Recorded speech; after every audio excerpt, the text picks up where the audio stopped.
Good morning. आज हम यहाँ 12th क्लास में फिजिक्स में गतिमान आवेश का चुंबकीय क्षेत्र वाला जो पाठ है उस पाठ में एम्पियर का परपथीय नियम पढ़ा रहे हैं। तो एम्पियर का परपथीय नियम क्या है, पहले इसका कथन पढ़ते हैं तब जाके इसको आगे डिस्कस करेंगे। तो इसका कथन क्या है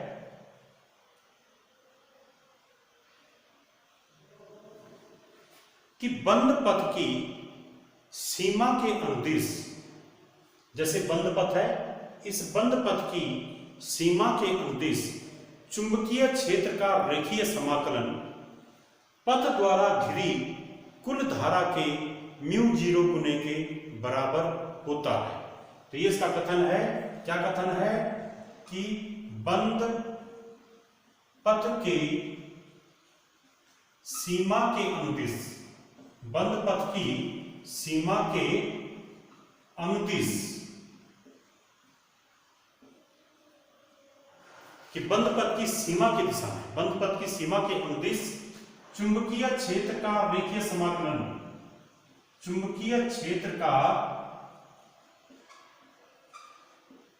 रेखीय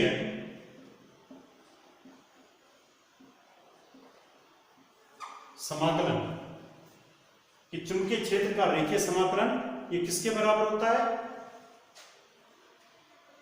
इस पथ द्वारा घिरी कुल धारा के μ0 गुने के बराबर होता है। बंद पथ की सीमा के अनुदिश चुंबकीय क्षेत्र का रेखीय समाकलन बंद पथ द्वारा घिरी कुल धारा के μ0 गुने के बराबर होता है। μ0 गुने के बराबर होता है। ये इसका कथन है कि बंद पथ की सीमा के अनुदिश चुंबकीय क्षेत्र का रेखीय समाकलन, माना चुंबकीय क्षेत्र B है, तो B का रेखीय समाकलन पथ द्वारा घिरी कुल धारा, माना धारा कितनी है I, तो ये I के μ0 गुने के बराबर होगा। तो माना हम यहाँ पर ये देखते हैं इसमें कि यहाँ पर एक सीधा धारावाही तार है, ठीक है, हम एक धारावाही चालक ले रहे हैं। कौन सा चालक ले रहे हैं? धारावाही तार। इस तार में I धारा बह रही है और हम इस तार से r दूरी पर एक जो है यहां पर एक इसके चारों तरफ एक बंद पथ खींच देते हैं। यहां पर ये बंद पथ माना इस समय वृत्त के रूप में, जरूरी नहीं है वृत्त हो, ये किसी भी आकृति का हो सकता है, हम आसानी के लिए इसको वृत्त ले रहे हैं। तो माना किसी धारावाही तार से r दूरी पर एक यहां पर बंद पथ वृत्त के रूप में है और हम जानते हैं कि जैसे बंद पथ है तो इस पथ के बिंदु, जैसे यहाँ पर एक बिंदु P है, तो बिंदु P पर चुंबकीय क्षेत्र का मान कितना होगा, तो हमें पता है कि धारावाही तार से r दूरी पर चुंबकीय क्षेत्र B बराबर होता है, इससे r दूरी पर चुंबकीय क्षेत्र B बराबर होता है μ0 I/2πr, ये होता है, ठीक है। तो इस एम्पियर का परपथीय नियम क्या कह रहा है कि यहां पर जो चुंबकीय क्षेत्र होगा उस चुंबकीय क्षेत्र का रेखीय समाकलन, तो चुंबकीय क्षेत्र का रेखीय समाकलन का मतलब यहां पर हम क्या करेंगे, इस तार से r दूरी पर जो बंद पथ है, इस बंद पथ में हम एक अल्पखंड ले लेंगे। ये अल्पखंड ले लिया, इस बंद पथ को छोटे छोटे अल्पखंडों में बांट देंगे। इस अल्पखंड की लंबाई माना कितनी है, dl, और इस अल्पखंड पर चुंबकीय क्षेत्र का मान क्या है, इस अल्पखंड पर चुंबकीय क्षेत्र B का मान ये है, ठीक है। तो चुंबकीय क्षेत्र का रेखीय समाकलन मतलब इंटीग्रेशन B dl, ठीक है। इसका अर्थ क्या है कि dl, अल्पखंड dl से संबंधित चुंबकीय क्षेत्र B, तो पूरे से संबंधित चुंबकीय क्षेत्र क्या हो जाएगा, इंटीग्रेशन B dl, ठीक है। तो चुंबकीय क्षेत्र का रेखीय समाकलन अर्थात इंटीग्रेशन बी डीएल ये किसके बराबर होता है? ये जो है इस बंद पथ द्वारा घिरी धारा, इस बंद पथ द्वारा कितनी धारा घिरी हुई है? आई के म्यू जीरो गुने के बराबर होता है। ठीक है, तो चुंबकीय क्षेत्र का रेखीय समाकलन मतलब इंटीग्रेशन बी डीएल ये सदैव किसके बराबर होता है? इस पथ द्वारा घिरी धारा आई के म्यू जीरो गुने के बराबर होता है, जहां पर म्यू जीरो क्या है? म्यू जीरो यहां पर निर्वात की चुंबकशीलता है, निर्वात की चुंबकशीलता,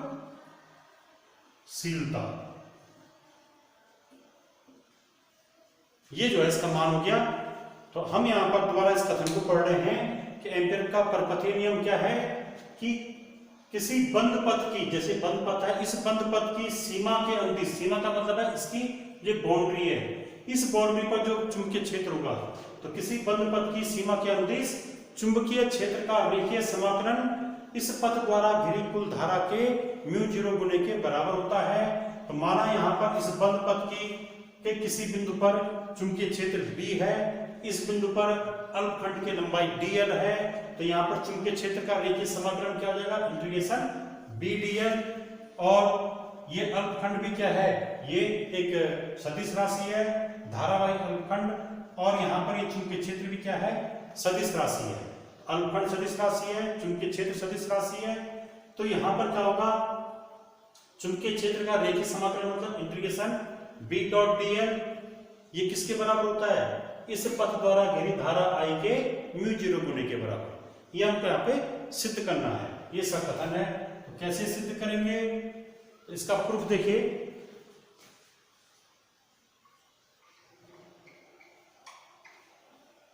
इसको सिद्ध कैसे करेंगे? इसके लिए हम क्या करते हैं, माना एक सीधा धारावाही तार लिया हमने, इस तार से r दूरी पर एक वृत्तीय पथ बना दिया।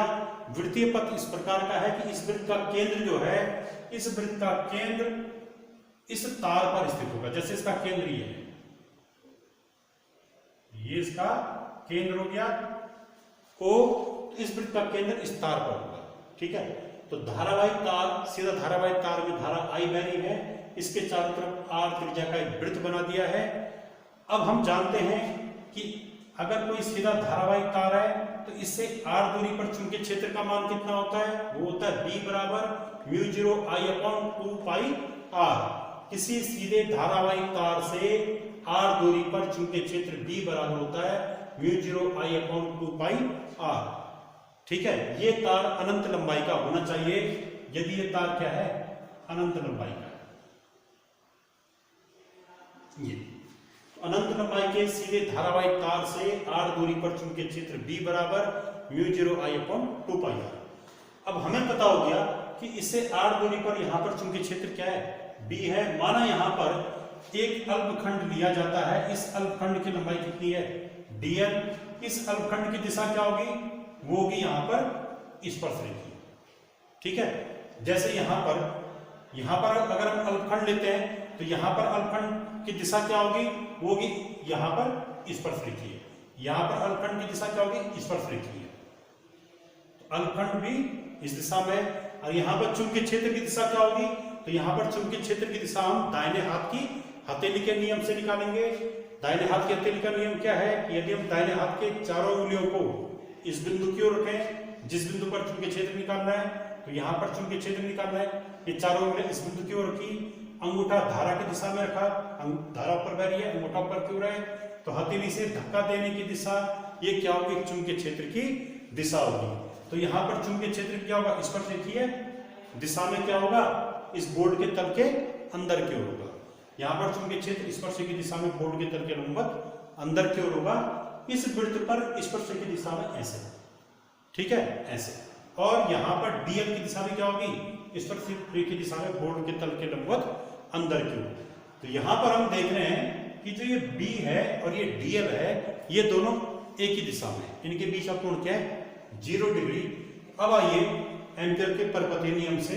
एम्पीयर का परपथीय नियम क्या है कि इस बंद पथ की सीमा के अनुदिश चुंबकीय क्षेत्र का रेखीय समाकलन अर्थात इंटीग्रेशन B डॉट dl। अब हमें इसका मान इसके बराबर प्रूफ करना है।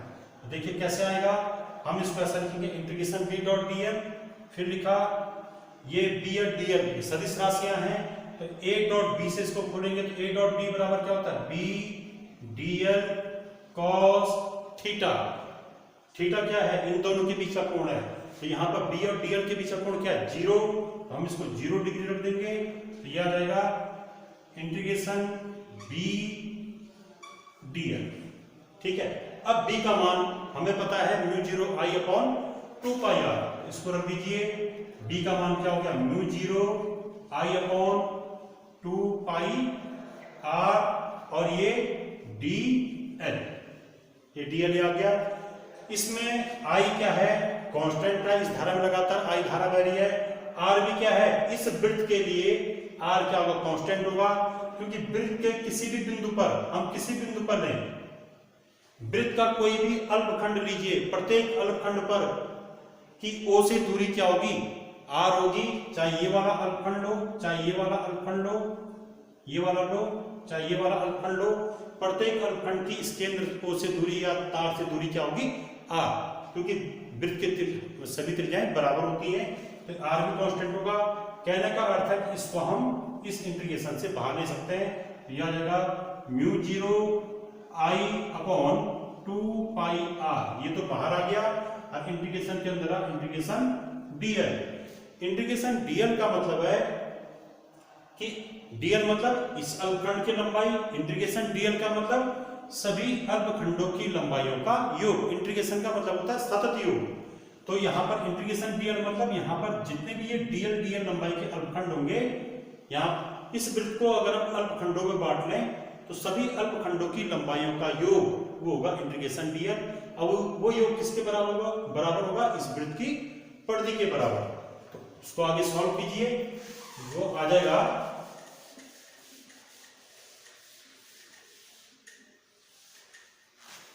वो क्या आएगा, हमने शुरू किया था इंटीग्रेशन B डॉट dl से, और ये किसके बराबर आ गया μ0 I upon 2 pi r into integration dl। Integration dl मतलब इस वृत्त की परिधि, तो परिधि कितनी होगी इसकी, इस वृत्त की त्रिज्या r है, तो इसकी परिधि कितनी होगी 2 पाई r। इंटीग्रेशन dl क्या होगा, इस पूरी परिधि की लंबाई, तो परिधि का मान होता है 2 पाई r, r क्या है त्रिज्या, तो 2 पाई r से 2 पाई r कैंसिल हो गया, यह आ गया हमारा integration B dot dl equal to μ0 into I। तो ये हमारा प्रूफ हो गया कथन, एम्पियर का पर्वतीय नियम कि चुंबकीय क्षेत्र का रेखीय समाकलन इस पथ, किसी पथ के अनुदिश, किसी बंद पथ बंद होना चाहिए, किसी बंद पथ के अनुदिश चुंबकीय क्षेत्र का रेखीय समाकलन इस पथ द्वारा घिरी हुई धारा I के μ0 गुने के बराबर होता है। हम देख रहे हैं यहाँ पर इस पथ के अंदर जो चालक है, इस चालक में कितनी धारा बह रही है, I धारा, तो हम कह सकते हैं कि इस पथ द्वारा घिरी धारा क्या है, I है। तो ये एम्पियर का पर्वतीय नियम प्रूफ हो गया। यहाँ पर एक ध्यान देने वाली बात है कि जरूरी नहीं कि पथ हमेशा वृत्तीय लिया जाए, वो आसानी के लिए लिया गया है। थोड़ी देर के लिए अगर हम इसको किसी अन्य आकृति का ले लें, जैसे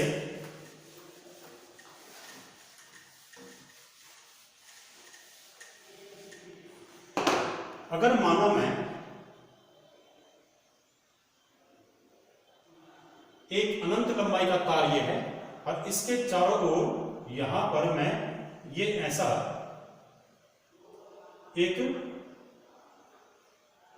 किसी भी आकृति का एक बंद पथ ले रहा हूं, तो हम ये कहेंगे कि इस बंद पथ से घिरी हुई धारा कितनी है, I।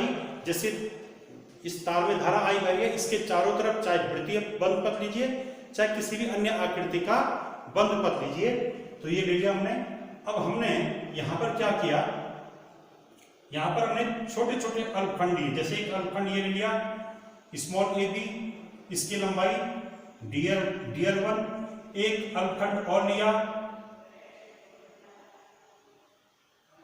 यहां पर कई अल्पखंड ले लिए हमने, जैसे ये ले लो ए बी अलखंड, इसकी लंबाई dl1, ये BC अलखंड, इसकी लंबाई dl2, एक CD अलखंड, इसकी लंबाई dl3।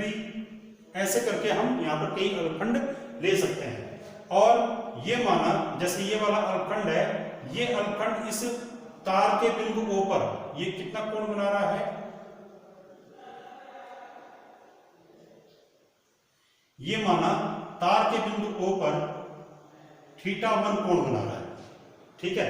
ऐसे ये BC अलखंड ये तार के बिंदु O पर ये θ2 कोण बना रहा है। ऐसे ये अलखंड BCD ये तार के बिंदु O पर ये θ3 कोण बना रहा है, ठीक है। जैसे इस अलखंड की, जैसे ये वाला अलखंड है, ये वाला, इस अलखंड की यहां से दूरी ये r1 है, BC अलखंड की यहां से दूरी क्या है, r2 है माना। ऐसे ही CD अलखंड की यहां से दूरी क्या है, r3 है। औसत दूरी की बात कर रहे हैं, ठीक है। तो अब आप क्या कीजिए, यहां पर पहले इस अलखंड के लिए चुंबकीय क्षेत्र का रेखीय समाकलन निकालिए। तो क्या हो जाएगा, हमारे पास क्या है, चुंबकीय क्षेत्र का रेखीय समाकलन कि इस बंद पथ द्वारा घिरी हुई धारा क्या है, I।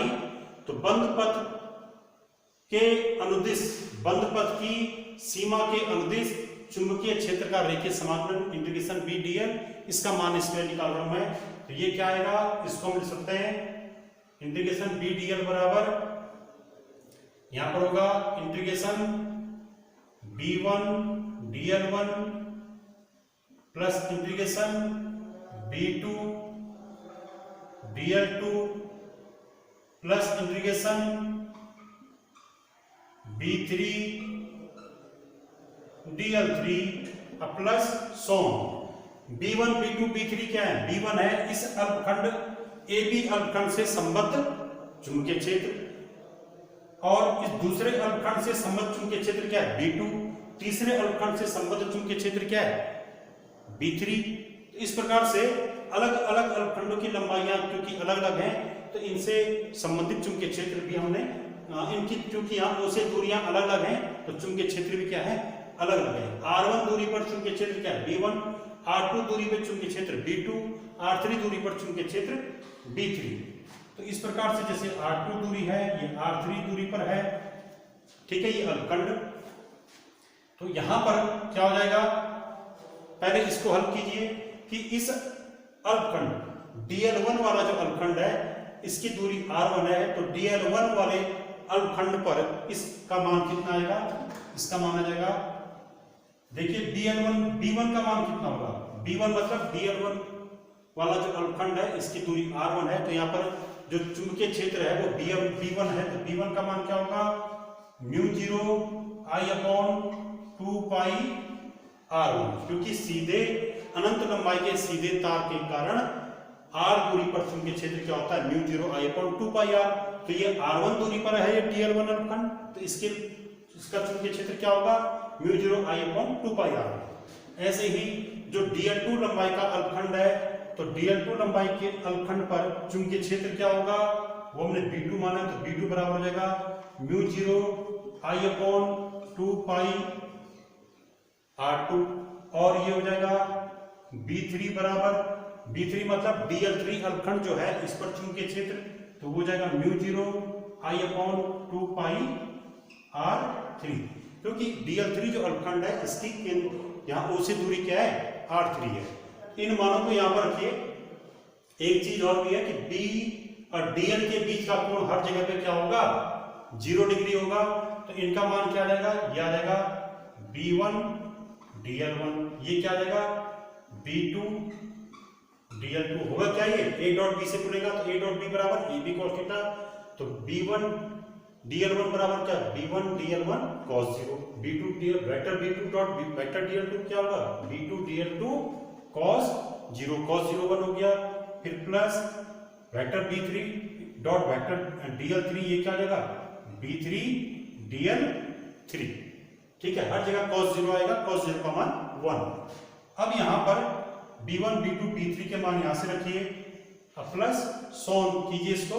ऐसे अलखंड यहां और भी होंगे, तो ये आ जाएगा b1 का मान क्या हो गया, mu 0 I upon 2 pi r1, और ये dl1 प्लस b2 का मान क्या हो गया, mu 0 I upon 2 pi r2, b2 का मान ये रख दिया, और ये dl2 ये वाला आ गया। फिर इसी प्रकार से प्लस b3 dl3, तो b3 का मान ये रखिए, mu 0 I upon 2 pi r3, और ये dl3 प्लस एंड सो आगे ये क्रम जारी। अब इनमें कुछ कॉमन है, कॉमन लीजिए। कॉमन क्या गया, म्यू 0 I अपॉन 2 पाई, तो mu 0 I upon 2 pi common आ गया, तो यहां से क्या आ गया,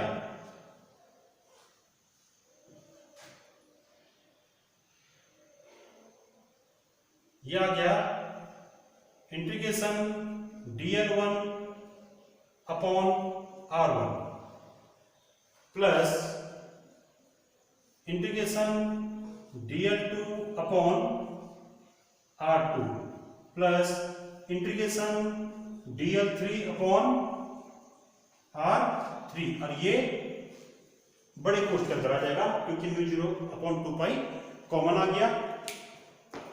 अब इसको देखिए आगे ये क्या है, ये क्या है, dl1 अपॉन r1, dl1 जैसे इस अलखंड की लंबाई, और ये r1, ये त्रिज्या हो गई। तो अगर हम इसको बहुत छोटा अलखंड माने तो ये चाप की लंबाई होगी, तो 4 बटे त्रिज्या। कोण बराबर क्या होता है, कोण बराबर चाप बटे त्रिज्या।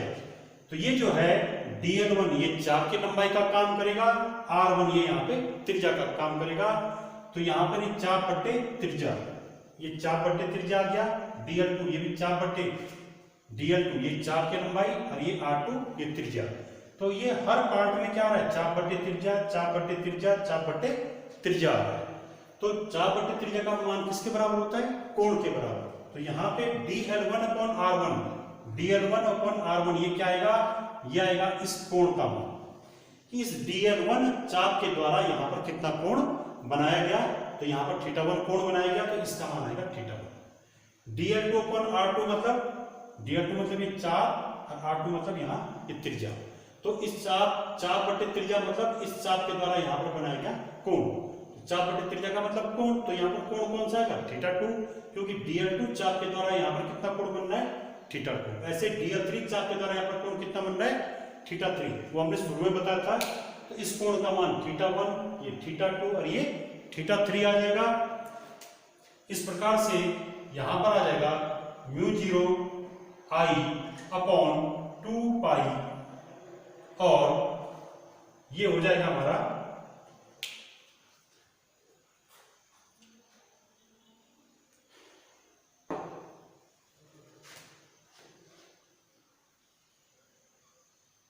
ये इंटीग्रेशन जो है, इस इंटीग्रेशन को सिर्फ हम यहां पर लेंगे,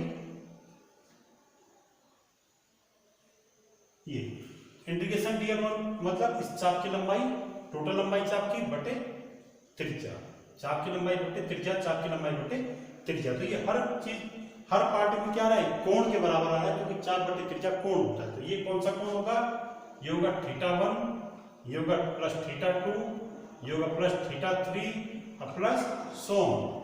तो हम जानते हैं कि किसी बंद पथ के द्वारा केंद्र पर या किसी बिंदु पर कितना कोण बनता है, ये कोण बनता है टोटल 2 पाई। तो ये आ जाएगा 2 पाई, तो mu 0 I upon 2 pi into यहां पर कितना आएगा इसका मान 2 पाई, 2 पाई से 2 पाई कैंसिल, तो ये आ गया म्यू 0 इंटू I। तो ये हमारा जो है दूसरे मेथड से भी सिद्ध हो गया कि अगर किसी धारावाहिक चालक के चारों तरफ किसी भी आकृति का बंद पथ है तो इस बंद पथ के अनुदिश चुंबकीय क्षेत्र का रेखीय समाकलन उस पथ द्वारा घिरी धारा के म्यू जीरो गुने के बराबर होता है।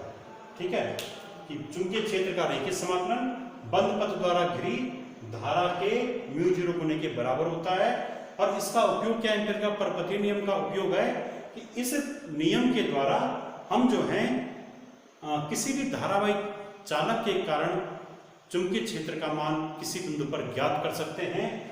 यह नियम तब उपयोग में लाया जाता है जहां पर बायो-सैवर्ट का नियम, यदि किसी धारावाहिक चालक के कारण किसी बिंदु पर चुंबकीय क्षेत्र का मान बायो-सैवर्ट के नियम द्वारा ज्ञात करना कठिन हो रहा है, तब हम एम्पीयर के परपथीय नियम के द्वारा आसानी से चुंबकीय क्षेत्र का मान ज्ञात कर सकते हैं। और इसमें एम्पीयर का परपथीय नियम बिल्कुल उसी प्रकार से है जिस प्रकार से स्थिर वैद्युतिकी में गाउस का नियम है। गाउस का नियम भी क्या है, गाउस का नियम है कि हमने गाउस का नियम पढ़ा था, integration E dot bs equal to mu zero into वहां क्या था Q इंटू 1/ε0। ये क्या था, विद्युत फ्लक्स कि किसी बंद पथ से गुजरने वाला विद्युत फ्लक्स उस पथ द्वारा घिरे आवेश के 1/ε0 गुने के बराबर होता है। तो ये गाउस का नियम था। तो एम्पीयर का परपथीय नियम स्थिर वैद्युतिकी में जो गाउस का नियम है उसके ही सदृश है, उसके ही समतुल्य है। वो स्थिर वैद्युतिकी के लिए है, ये चुंबकत्व के लिए है। Thank you.